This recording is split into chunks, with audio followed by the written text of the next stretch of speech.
राज्यातील महिला लेकीबाळी सुरक्षित आहेत का? होय, हा प्रश्न मी तुम्हाला विचारते आणि याचं उत्तर सुद्धा तुम्हाला माहिती आहे.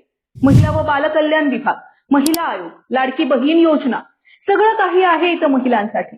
पण महिला सुरक्षेचं काय? आमचं महिला आयोग, आमचा महिला व बालकल्याण विभाग, थोडक्यात आमचं शासनच महिलांवर अत्याचार झाल्यानंतर जागं होतं. संगमनेरमध्ये दिवसाढवळ्या 12 वर्षाच्या पोरीवर ऍसिड हल्ला होतो. अज्ञात आरोपी अजून सुद्धा मोकाट आहेत. नाशिक जिल्ह्याच्या मालेगाव तालुक्यातल्या डोंगराळे गावात 3 वर्षीय चिमुकलीवर लैंगिक अत्याचार करून दगडानं ठेचून तिची निर्घृण हत्या होते. पुण्यात फलटणच्या तरुणीवर शिवशाही बसमध्ये बलात्कार होतो. कित्येक घटना अशा मुलींच्या बाबतीत घडतात.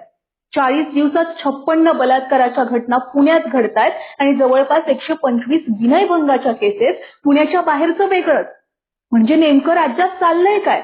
बरं, मुलींवर अत्याचार घडण्याच्या या सगळ्या घटना आता इतक्या सरास व्हायला लागल्यात की जणू लोकांना सुद्धा या सगळ्याची सवय झाली. होतं असं की एखाद्या मुलीवर, एखाद्या चिमुकलीवर बलात्कार होतो, अत्याचार होतो, त्या विरोधात मोर्चे निघतात, आंदोलनं केली जातात, सरकार सुद्धा कुटुंबियांना मदत करतं. पण अखेर या सगळ्यामुळं बलात्काराच्या घटनांमध्ये घट होतीये का? नाही. सरकारला एवढंच सांगणं आहे, महिलांसाठी लाडकी बहीण योजना जशी महत्वाची आहे त्यापेक्षा किंवा त्याहून अधिक महत्वाचं आहे ते म्हणजे महिला सुरक्षितता. माझ्या लेकीबाळी सुरक्षित असणं गरजेचं आहे आणि मग त्यांचा सन्मान करा. बलात्काराच्या घटनांमध्ये दिवसेंदिवस वाढ होतीये. हा महाराष्ट्र, का या महाराष्ट्रामध्ये लेकीबाळींसाठी छत्रपती शिवाजी महाराजांचं सुराज्य येत नाहीये? हा मुद्दा राजकारणाचा किंवा कोणत्याही पक्षाला दोष देण्याचा बिलकुल नाहीये. हा मुद्दा आहे फक्त आणि फक्त महिला सुरक्षिततेचा. काही वर्षांपूर्वी ज्या बिहारला आपण महाराष्ट्रवासीय महिला असुरक्षिततेवरून नावं ठेवत होतो, आज त्याच बिहार सारखी अवस्था आपल्या महाराष्ट्राची झालीय.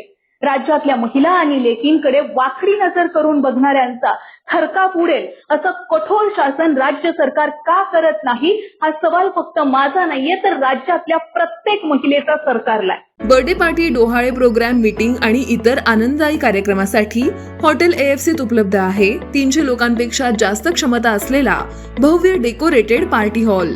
शुद्ध शाकाहारी जेवण आणि नाश्त्याची उत्तम सोय उपलब्ध. फॅमिलीसाठी स्वतंत्र बैठक व्यवस्था. आमचा पत्ता हॉटेल AFC, कॉलेज रोड, बाजार तळासमोर, अकोले, तालुका अकोले, जिल्हा अहिल्यानगर. संपर्क 91 30 99 14 94.